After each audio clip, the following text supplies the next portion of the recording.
Hallelujah. Bible એવું કહે છે કે આકાશના પક્ષીઓને જુઓ, તેઓ વાવતા નથી, નડતા નથી અને વખારોમાં ભરતા નથી, છતાં તમારા આકાશમાંનો બાપ તેઓનું પાલન અને પોષણ કરે છે. ઇટ મીન્સ પ્રભુ ઈસુ ખ્રિસ્ત બાઇબલમાં પ્રોમિસ આપે છે અને વચન આપે છે અને એવું કહે છે કે આકાશના પક્ષીઓનું જો હું રક્ષણ કરું છું, તેઓનું પાલન અને પોષણ કરું છું. અને એ જ ઈશ્વર બાઇબલમાં એવું કહે છે કે તમે એ પક્ષીઓ કરતાં પણ વિશેષ છો. એટલે મનુષ્યો તરીકે આપણે પક્ષીઓ કરતાં પણ વિશેષ છે, કારણ કે બાઇબલ એવું કહે છે કે ઈશ્વરે તમને તેમની પ્રતિમા પ્રમાણે બનાવ્યા છે. અને જ્યારે મનુષ્યએ પાપ કર્યું, મેં અને જગતે પાપ કર્યું, ત્યારે આપણને જ બચાવવાને માટે પ્રભુ ઈસુ ખ્રિસ્ત આ પૃથ્વી પર દેવ હોવા છતાં પણ મનુષ્યની રૂપમાં બાઇબલ પ્રમાણે લખવામાં આવ્યું છે તે પ્રમાણે આ પૃથ્વી પર આવ્યા અને મારા અને તમારા પાપોને માટે કાલ્વારી ક્રુસ પર મૃત્યુ પામ્યા,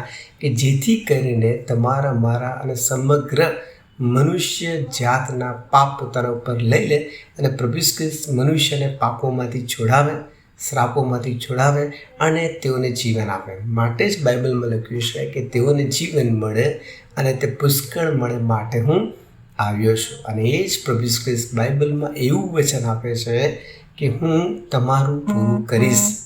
અને આજે આપણે જોઈએ છીએ કે જગતના લોકો વિચારે છે, સતત વિચારે છે, સતત ચિંતામાં છે. ચારે બાજુ યુદ્ધ છે, ચારે બાજુ ઘણી બધી પરિસ્થિતિઓ, ખોટી અફવાઓ ફેલાય છે અને મનુષ્ય પોતાના જીવન માટે સતત ચિંતાઓ કરે છે કે અમે શું ખાઈશું, અમે શું પહેરીશું, અમે કેવી રીતે જીવન જીવીશું, અમારું આવતીકાલનું શું થશે, અને જો આ બધી બાબતો બનશે તો અમારું શું થશે.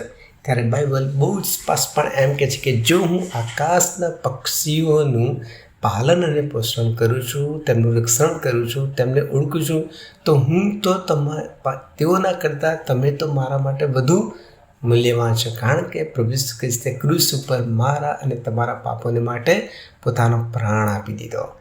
કેમ? કારણ કે ઈશ્વર તમને, મને અને આપણને પ્રેમ કરે છે.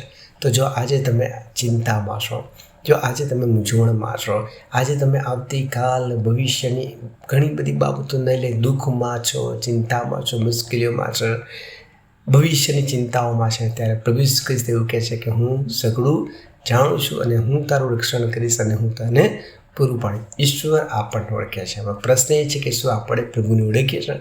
પ્રભુ ઈસુ ખ્રિસ્તની પાસે આવ્યા છે? જો નથી આવ્યા તો આજે પણ સમય છે કે બાઇબલ વાંચન કરીએ, બાઇબલ વાંચીએ, પ્રભુ ઈસુ ખ્રિસ્તને ઓળખીએ, પ્રભુ ઈસુ ખ્રિસ્તની પાસે આવીએ અને બાઇબલનો ઈશ્વર એમ કહે છે કે હું તારું પાલન પોષણ કરીશ અને હું તને ભરપૂર જીવન આપીશ. અને ઈશ્વર આપણું રક્ષણ કરશે અને આપણને સંભાળશે અને સગળા દુઃખ, તકલીફ અને મુશ્કેલી ઈસુના નામમાં આપણા જીવનોમાંથી, મનુષ્યના જીવનમાંથી પ્રભુ દૂર કરીને આપણને અદ્ભુત આશીર્વાદ આપશે. એક જ બાબત છે કે આપણે પ્રભુ ઈસુ ખ્રિસ્તને ઓળખીએ અને પ્રભુ ઈસુ ખ્રિસ્તની પાસે આવીએ. આમેન.